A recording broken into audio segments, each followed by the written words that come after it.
In this video, we are going to solve an example.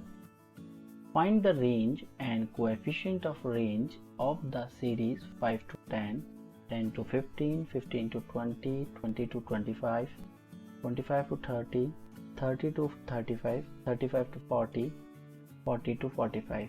Now, minimum value of series S is equal to 5 and maximum values of series is L is equal to 5. Here we can use highest or lowest value. Now the formula of range is L minus S.